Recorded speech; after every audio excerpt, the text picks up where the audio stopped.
नमस्कार, तर्कश में आपका स्वागत है। आज मेरे साथ एक बेहद ख़ास मेहमान हैं, शहनवाज हुसैन साहब, जो भारतीय जनता पार्टी के वरिष्ठ नेता हैं। शहनवाज साहब, बहुत बहुत स्वागत है तर्कश कार्यक्रम में।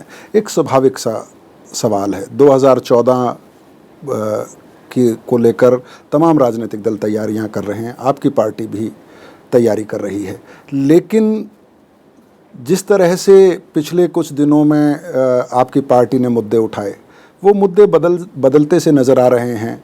ऐसा लग रहा है कि एक बार फिर आपकी पार्टी जो है वो हिंदुत्व की तरफ, राम की तरफ, राम मंदिर की तरफ देख रही है।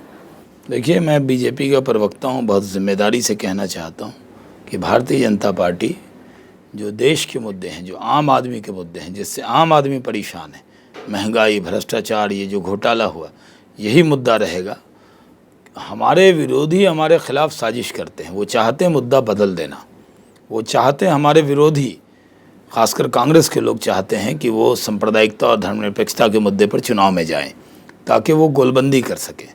लेकिन इस बार जो देश का नौजवान है वो बदलाव चाहता है, वोट फॉर चेंज है, और वो बदलाव भारतीय जनता पार्टी दे सकती है। तो भारतीय जनता पार्टी पूरी तरह तैयार है। इस देश में जब बदलाव की बात होगी तो बिना बीजेपी के नहीं हो सकती बदलाव। कांग्रेस में आज जितने भी दल हैं उनकी हैसियत 20 सीट से ज़्यादा नहीं है। अगर बीजेपी और कांग्रेस के बाद आप आएंगे तो कम्युनिस्ट पार्टी भी आज 20 सीट वाली पार्टी नहीं है। जितनी भी पार्टियां आज पार्लियामेंट में हैं वो डबल डिजिट में ही हैं। सिर्फ भारतीय जनता पार्टी और कांग्रेस ऐसी पार्टी है जो ट्रिपल डिजिट में है। और इस देश में शासन की बात वही कर सकता है जो कांग्रेस को रिप्लेस करना है, तो बिना बीजेपी के नहीं कर सकते। ये ख्याली पुलाव हो सकता है कि कांग्रेस को कोई बदल देगा। भारतीय जनता पार्टी ही कांग्रेस को सत्ता से बेदखल कर सकती। तो कुल मिलाकर आप ये कह रहे हैं कि जो तीसरा मोर्चा या तथाकथित तीसरा मोर्चा वो नहीं होने वाला है। अगर सत्ता में परिवर्तन होता है केंद्र में तो वो भारतीय जनता पार्टी के नेतृत्व में होगा। इस सवाल पे मैं आऊँगा, लेकिन जो मेरा पहला सवाल, तो आपने कहा कि कांग्रेस और दूसरी पार्टियां हैं जो ये कोशिश कर रही हैं कि ये साबित करें कि भारतीय जनता पार्टी सांप्रदायिकता की राजनीति कर रही है। लेकिन सवाल ये है कि आपकी पार्टी का नेतृत्व, चाहे राजनाथ सिंह हों, चाहे आपके चुनाव प्रचार समिति के अध्यक्ष बने नरेंद्र मोदी हों, तमाम आरएसएस के नेताओं के पास जाते हैं जब भी कोई अहम फैसला लेना होता है। लाल कृष्ण आडवाणी जब नाराज़ हुए, उन्होंने उनकी जब एक तरह से डिफरेंसेस थे किसी भी मुद्दे को लेकर, मैं ये नहीं कहता कि एक राजनीतिक दल में हो सकता है ऐसा, लेकिन अंततः आपका पार्टी नेतृत्व उनको नहीं मना पाया, आरएसएस को उसमें हस्तक्षेप करना पड़ा। देखिए, जहाँ तक आरएसएस का सवाल है, वो राष्ट्रीय स्वयंसेवक संघ है, राष्ट्र की चिंता में लगा रहता है और हिंदू समाज की भी चिंता करता है। हिंदू के बारे में उनका कंसेप्ट जो है वो पूरे देश के, हिंदुस्तान के रहने वालों की चिंता करना है। और जो आडवाणी जी हों या नरेंद्र मोदी जी हों या राजनाथ सिंह जी हों, ये सब आरएसएस से आए हुए लोग हैं, ये आरएसएस से अलग नहीं है। और आरएसएस राजनीतिक मामलों में कभी दखल नहीं देता। हाँ, देश के लिए, देश के हित में क्या है, इस पर वो अपनी राय बताता है और राय हम लेते भी हैं। तो ये कोई हम जाकर देश के संगठन से बात करें, जो मुल्क से की मिट्टी से प्यार करने वाले लोग हैं, अगर उनसे बात करें तो इसमें सांप्रदायिकता कहाँ से आ जाती है।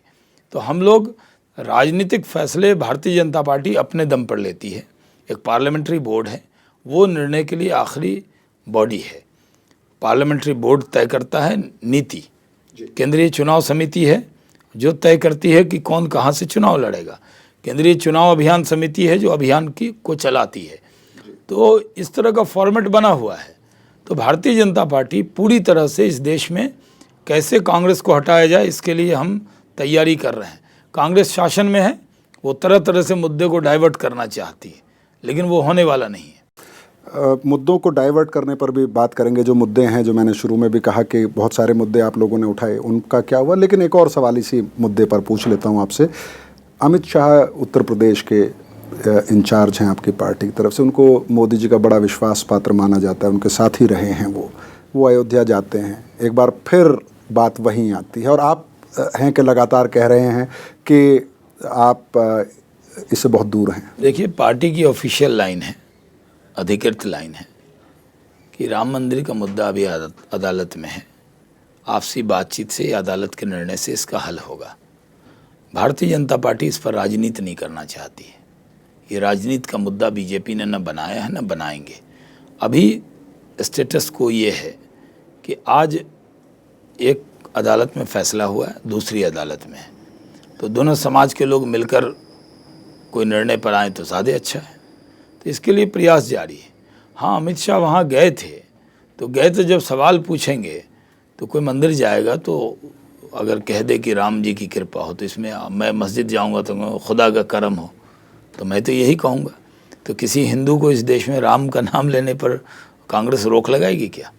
जी, राम का नाम लेने पर कोई रोक नहीं हो सकती। एक और सवाल भारतीय जनता पार्टी के अंदरूनी मामलों से जुड़ा हुआ है। शत्रुघ्न सिन्हा स्टार हैं, आपके अपने प्रदेश से आते हैं, केंद्र में मंत्री भी रहे हैं, नाराज़ हैं। वो कहते हैं कि नीतीश कुमार एक बेहतरीन प्रधानमंत्री हो सकते हैं। नहीं, ये नहीं कहा, मैंने उनका बयान देखा है। किसी ने जब सवाल पूछा तो वो पीएम मटेरियल हैं कि नहीं, तो उनका है। उससे पहले भी कई लोगों ने कहा था। पीएम मटेरियल, हर पार्टी अपने नेता को पीएम मटेरियल मानती है, नहीं तो पार्टी कैसे चलेगी जी। और इस देश का जो भारत का नागरिक है, कोई भी नागरिक पीएम मटेरियल है जिसमें टैलेंट हो। अब मनमोहन सिंह जी तो ब्यूरोक्रेट थे लेकिन पीएम बन गए। कोई चुनाव लड़के या कोई अपनी पार्टी को बहुत तो आप बहुमत जिता के, लेकिन शाहनवाज हुसैन साहब, आप तो ये बात नहीं मानते हैं ना? नहीं, मैं आपसे कह रहा हूँ, भारत जो पीएम मटेरियल है, मटेरियल बहुत हैं इस देश में, एक से एक विद्वान है।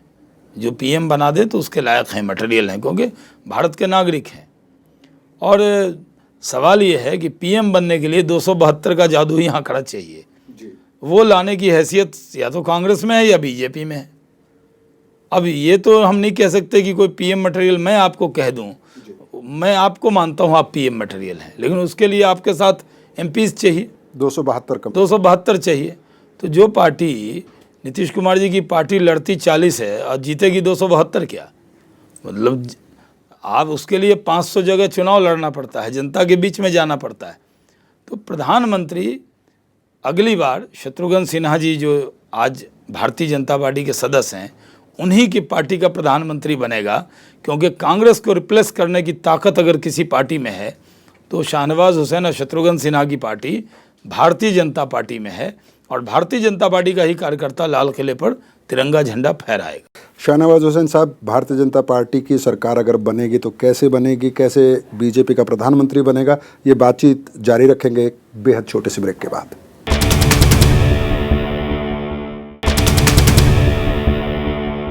ब्रेक के बाद एक बार फिर आपका स्वागत है। आज मेरे खास मेहमान हैं भारतीय जनता पार्टी के वरिष्ठ नेता शाहनवाज हुसैन साहब।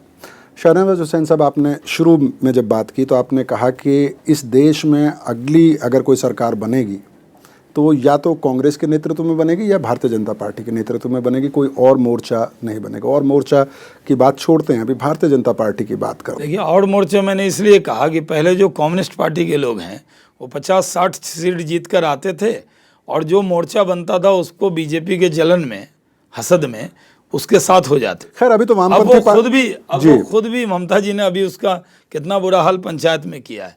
तो कम्युनिस्ट एक ब्लॉक अब नहीं जी, नहीं, वामपंथी पार्टियां तो खुद ख्यालों की बात, वामपंथी पार्टियां तो अभी खुद भी ये दावा नहीं कर रही हैं कि तीसरा मोर्चा बनेगा। उनका तो ये कहना है कि चुनाव के बाद हो सकता है कुछ इस तरह का मोर्चा बने, चुनाव से पहले वो नहीं, कोई बाद में भी चांस जी, बाद में। लेकिन भारतीय जनता पार्टी की अगर बात करें, आपकी पार्टी सत्ता में भी नहीं है, उसके बावजूद जनता दल यूनाइटेड जैसा आपका इतना पुराना अलाई आपको छोड़कर चला गया। उससे पहले बीजेडी भी आपके साथ हुआ करता था, वो भी छोड़ के चला गया। ममता बनर्जी, जिनकी आप तारीफ़ कर रहे हैं, मोदी जी ने भी तारीफ़ की थी कलकत्ता में जाके उनकी, वो भी कसम खा के कहती हैं पश्चिम बंगाल में कि मैं बीजेपी के साथ नहीं जा सकती, मैं नरेंद्र मोदी के नेतृत्व में किसी सरकार में शामिल नहीं हो सकती। कैसे आप दावा कर रहे हैं कि आपकी ताकत ज़्यादा? भारतीय जनता पार्टी एक बार 182 सीट इस देश में जीत कर दिखा चुकी है, 182, और 182 से 272 का रास्ता, साथ में हमारे एलाइज भी। जनता दल यूनाइटेड हमारे साथ पुराना साथी है। जब अयोध्या आंदोलन से हम लौटे थे तो कोई, जब हमें सांप्रदायिक लोग कह रहे थे, तो सबसे पहले नीतीश कुमार जी ने आके बीजेपी से हाथ मिलाया था। कभी उन्होंने हमारे सांप्रदायिकता और धर्मनिरपेक्षता का कोई सवाल खड़ा नहीं किया। जब वो रेल मंत्री बने तब उनको बीजेपी सांप्रदायिक नहीं लगती थी। गोधरा में ट्रेन जली जब वो रेल मंत्री थे, उनकी ट्रेन जली, दंगा हुआ। गुजरात में जली थी, गुजरात ने वो दंगा देखा। गुजरात में जब दंगा था तो वो हमारे साथ थे। और 2003 में दंगे के बाद गुजरात गए और नरेंद्र भाई को पहला नेता इस देश की राजनीति में आने का अगर किसी ने दिया तो वो नीतीश कुमार जी थे। अब उनको क्योंकि लग रहा था कि वो बिहार का मॉडल और विकास जो बीजेपी के साथ था उसमें उनकी कोई संभावनाएं बन जाएंगी। उन्होंने इशारा भी किया था जब वो 2010 के लोग जब वो जीत कर आए थे फिर से विधानसभा, तो उन्होंने इशारा किया था क्योंकि वो जीत गए हमारे सहयोग से, उनके सहयोग से हम जीते और हमारे सहयोग से वो जीते। लेकिन उनके लोगों से बात करेंगे तो कहेंगे नीतीश कुमार जी के चेहरे पे जीते, जैसे और चेहरे लगे ही नहीं थे। तो वो जब 115 आ गए तब उन्होंने लोजपा को तोड़ा और पार्टी को तोड़ा, निर्दलीयों को शामिल किया कि उनके नियत में आ गया था कि हमको अलग होना है। कोई मुद्दे के लिए अलग नहीं हुए। उनके मन में है कि बिहार के अंदर जो बहुत ख्वाब दिखाया है लोगों को, बिहार में काम भी हुआ है लेकिन ख्वाब बढ़ गए हैं, उम्मीदें बढ़ गई हैं और वो पूरा नहीं कर पा रहे हैं। तो उनको ये लग रहा था कि मुख्यमंत्री वाले में अब क्या करेंगे। तो एक विशेष राज का नारा उन्होंने कहा कि जो भी आपकी कमियां हैं, जैसे कांग्रेस कहती थी न्यूक्लियर डील आ जाएगा तो बिजली आ जाएगी, तो नीतीश कुमार जी कहने लगे विशेष राज आ जाएगा तो बिहार बदल जाएगा। तो अरे साहब, आप सारी जिम्मेदारी विशेष राज पर दे रहे थे। अब उनको लगा कि 2014 में जब लोकसभा का चुनाव आएगा तो बीजेपी तो पहले 67 जीते और बीजेपी 67 जीती और वो 34 जीते तो मुख्यमंत्री बना दिया था। तो लगा कि कम सीट हम जीते और बीजेपी प्रधानमंत्री मान ले। तो बीजेपी के पास तो गैलेक्सी ऑफ लीडरशिप है, हमारे पास पीएम पद का अकाल नहीं है उम्मीदवार का। बड़ी पार्टी आपकी, तो जाहिर है इसलिए हम लोगों ने उनको पीएम पद ऑफर नहीं किया, वो प्रधानमंत्री की ख्वाब पाले हुए हैं जी। आपको इसीलिए हमको छोड़ नहीं, आपको बिल्कुल ये कहने की ज़रूरत नहीं है। भारतीय जनता पार्टी किसी भी दिन जनता दल यूनाइटेड से बड़ी पार्टी है, चाहे वो संसद की बात हो या भारतीय राजनीति की बात हो इसमें। लेकिन बिहार के संदर्भ में अगर आप बात करें, आपने अभी अपनी बात में कहा कि उन्होंने लोजपा को तोड़ा और इधर उधर से लोग तोड़े, अभी वो भारतीय जनता पार्टी के लिए भी खतरा बने हुए हैं। अब देखिए, वो कांग्रेस के कंधे पर सवार हैं। वो जयप्रकाश जी के आंदोलन से निकले हुए व्यक्ति हैं। 77 में भी वो चुनाव जीते नहीं थे उस लहर में भी, और 2004 में बाढ़ में भी वो नहीं जीते थे, नालंदा से जीत गए थे।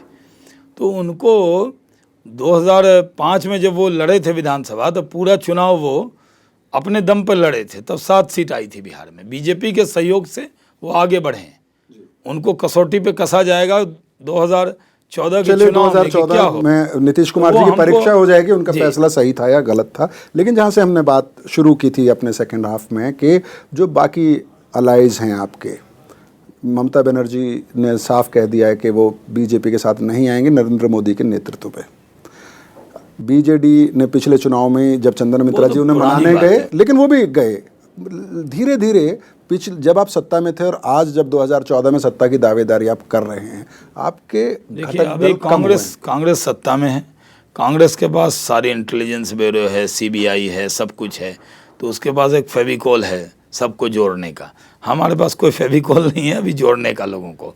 लेकिन हम अगर 200 का आंकड़ा पार करेंगे तो वो फेविकॉल आपके पास होगा। तो नहीं, अब वो तो फेविकॉल सरकार में आने के बाद वो सीबीआई आती है, उसका दुरुपयोग हम नहीं करेंगे।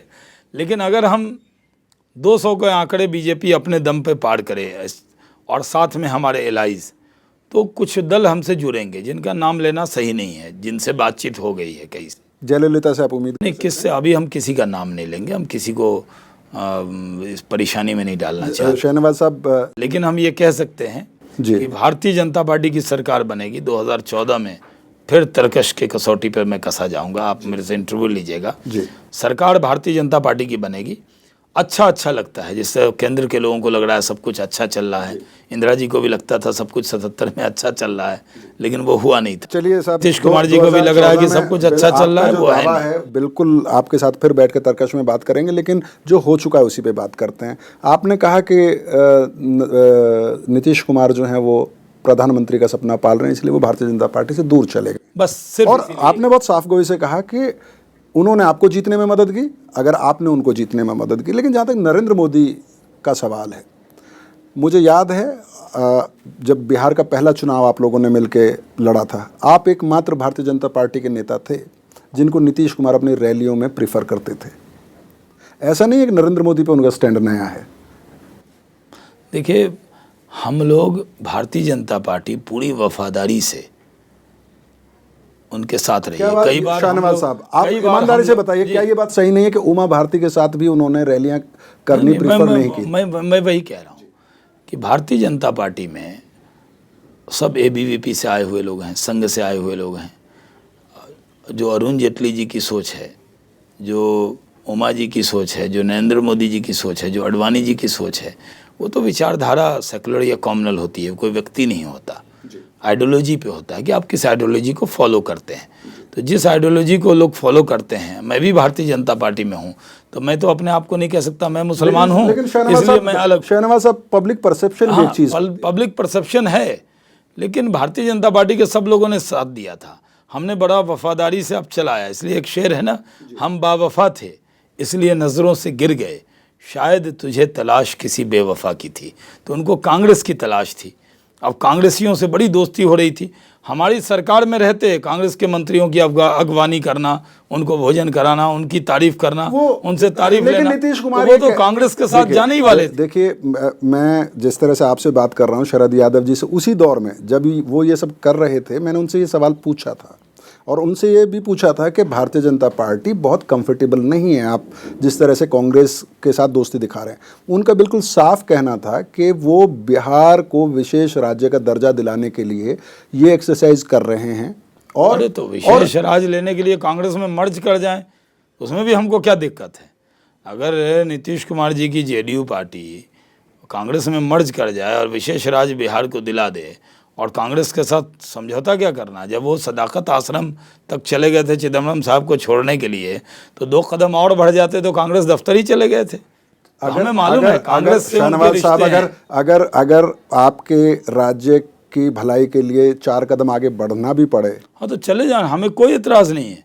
भारतीय जनता पार्टी अपने वजूद पे लड़ेगी चुनाव, लोकसभा का और विधानसभा का भी। अभी तो लोकसभा में आप देखिएगा जितने सर्वे आ रहे हैं, कोई भारतीय जनता पार्टी ने तो नहीं कराए, हमारे सर्वे तो और अच्छे हैं। हमें तो लग रहा है बिहार में हम 40 की 40 भी जीत सकते हैं। लेकिन जो अभी सर्वे आए हैं उसमें कोई बीजेपी को पिछड़ता हुआ तो कोई नहीं दिखा रहा।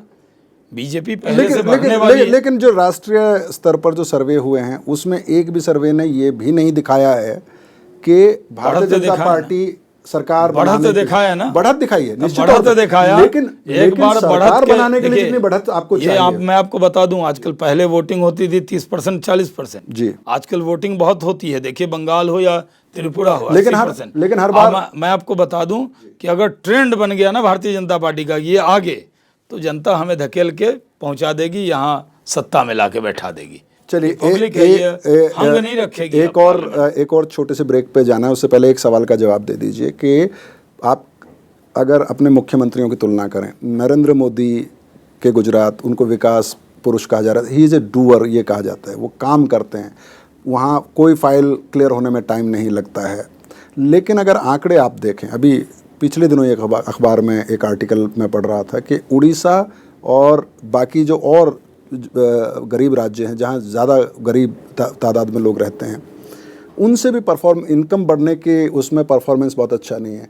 छत्तीसगढ़, आपकी सरकार है वहाँ पर, उससे भी बहुत अच्छा प्रदर्शन नहीं है।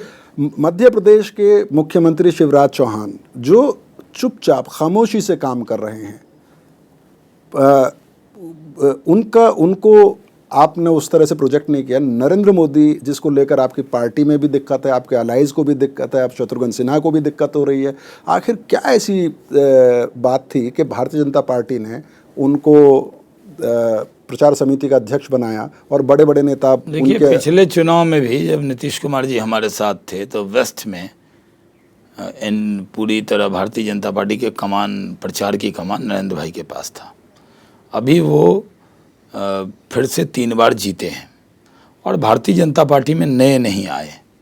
तो भारतीय जनता पार्टी अपने प्रचार कमेटी का चेयरमैन किसको बनाए, ये तो पार्टी का मामला है, उस पर किसी को एतराज़ करने की ज़रूरत नहीं है।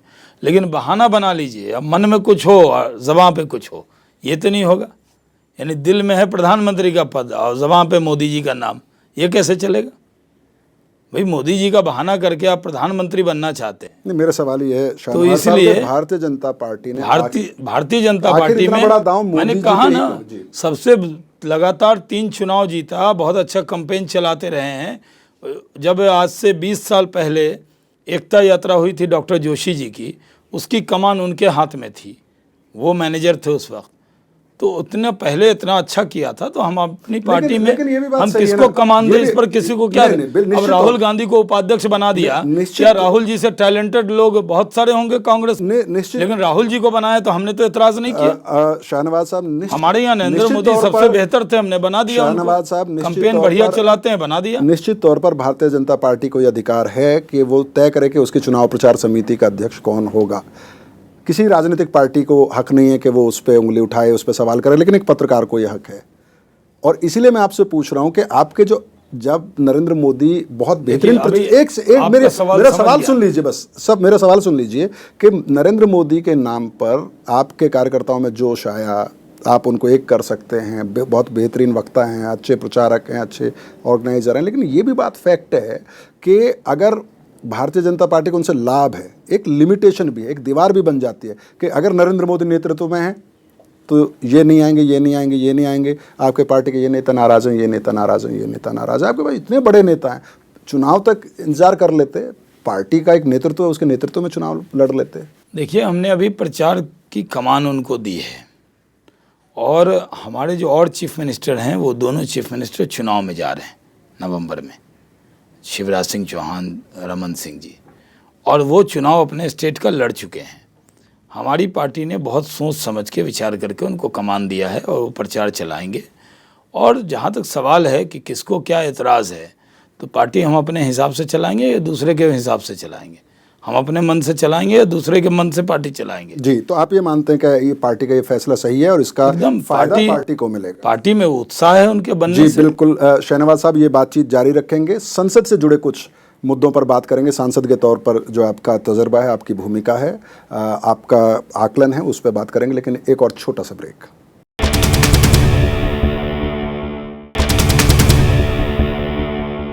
ब्रेक के बाद एक बार फिर आपका स्वागत है। आज हम बात कर रहे हैं भारतीय जनता पार्टी के वरिष्ठ नेता, लोकसभा सांसद, पूर्व मंत्री शाहनवाज हुसैन साहब से। शाहनवाज हुसैन साहब, संसद का सत्र शुरू होने वाला है और कई अहम मसले हैं। फूड सिक्योरिटी को लेकर ऑर्डिनेंस सरकार लेकर आई है। आपकी पार्टी को, दूसरी पार्टियों की भी आपत्ति रही इस पर। सरकार का ये कहना है कि विपक्ष और ख़ास तौर पर मुख्य विपक्षी दल भारतीय जनता पार्टी संसद को चलने ही नहीं देती है, इसीलिए हमें ऑर्डिनेंस का रास्ता अपनाना पड़ा। संसद जब भी नहीं चली है, वो कांग्रेस के जिद से नहीं चली है। उनका कहना, जब हम जेपीसी मांगते हैं दे देते हैं, एक सत्र खराब करते हैं दे देते हैं, पहले क्यों नहीं देते इसका जवाब नहीं देते हैं वो। तो पब्लिक है, ये सब जानती है। आजकल राज्यसभा टीवी है, लोकसभा टीवी है, और कई न्यूज़ चैनल हैं। अब दूरदर्शन तो नहीं है जो सब कुछ को सेंसर करेगा, तो बहुत सी चीज़ें पब्लिक में चली जाती हैं। जहाँ तक फूड सिक्योरिटी बिल का सवाल है, हमने कभी इसका विरोध नहीं किया। हमने कहा इसका मॉडल अच्छा बनाइए, छत्तीसगढ़ मॉडल बनाइए। पार्लियामेंट के फ्लोर पर कहा कि विपक्ष को विश्वास में लेंगे, लेकिन किसी से बात नहीं किया, क्योंकि उनको उत्तर प्रदेश में बसपा और सपा मिले हुए हैं, बिहार में लालू जी मिले हुए थे और नीतीश कुमार जी मिल गए, तो नीतीश कुमार जी ने स्वागत भी कर दिया। शायद राजीव गांधी जी के जन्मदिन पर वो भी कांग्रेस शासित राज्य के साथ इसको लागू भी कर देंगे, तो उनकी संख्या बढ़ गई। इस कॉन्फिडेंस में, क्योंकि जो 4 एमएलए का साथ नीतीश कुमार जी की सरकार को बचाया कांग्रेस ने, इसका एहसान तो उतारेंगे वो, तो इसलिए उन्होंने इसको चाहते, बीजेपी ने कहा, आपके टेलीविज़न पर लोगों ने कहा कि संसद का विशेष सत्र बुलाइए, हम सहयोग करने को तैयार हैं, लेकिन इन्होंने ऑर्डिनेंस ले आए, और ऑर्डिनेंस ला के, ये जो अध्यादेश निकाल के देश नहीं चलता है, देश जनादेश से चलता है। तो ये जनादेश तो सर यही था कि यूपीए के नेतृत्व में सरकार होगी, भारतीय जनता पार्टी विपक्ष में होगी, संसद में बहस होगी, विपक्ष अपने संशोधन, अपनी बात रखेगा। हाँ, तो वो लाएंगे नहीं, संसद में फूड सिक्योरिटी बिल पर डिबेट कराएंगे नहीं और अध्यादेश ले आएंगे। क्या अभी संसद 2 दिन बाद शुरू होगी, तो क्या इसमें नहीं आ सकता था कांग्रेस में जल्दी? क्योंकि हर देश के मुद्दे पर कांग्रेस की मोहर लगाना चाहते हैं। वो देश के लिए नहीं, पार्टी के लिए काम करना चाहते हैं। वो देश को ध्यान में रखकर कांग्रेस काम नहीं करती, वोट को ध्यान में रखकर कांग्रेस काम करती है। इसलिए वो जानबूझकर विवाद खड़ा करते हैं और विवाद खड़ा करके विवाद का निदान करते हैं। तेलंगाना पे विवाद खड़ा किया, अब कांग्रेस कार्य समिति में बुलाकर उस पर मोहर लगाई, फिर देश के पास जाएंगे। जो इतने लोग शहीद हो गए उसके लिए माफ़ी मांगेंगे वो। तो वो हर काम देर से करते हैं, जिद पे अड़ते हैं और जनादेश का पूरी तरह से अपमान करके सिर्फ कांग्रेस को कैसे वोट का लाभ हो इसको ध्यान में रख के काम करते हैं। आप कांग्रेस पार्टी पर और यूपीए पर ये आरोप लगा सकते हैं कि वो मुलायम सिंह यादव की समाजवादी पार्टी या मायावती जी की बहुजन समाज पार्टी या नीतीश कुमार की जनता दल यूनाइटेड को अलग अलग वजह से, अलग अलग तरीके से अपने साथ जोड़े हुए हैं, लेकिन अंततः लोकतंत्र में संख्या बल चलता है।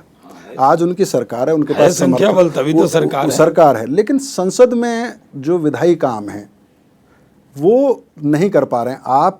अगर आप उनका विधायी काम कांग्रेस ही करना ही नहीं अगर आप उनका बिल गिरा दें, वो जानबूझकर ऐसी स्थिति का निर्माण करते हैं कि जो काम उनको, जैसे जेपीसी बनानी थी कोल पे, तो कितने दिन बाद बनाई, 2G स्पेक्ट्रम पे बनानी थी तो कितने दिन बाद बनाई।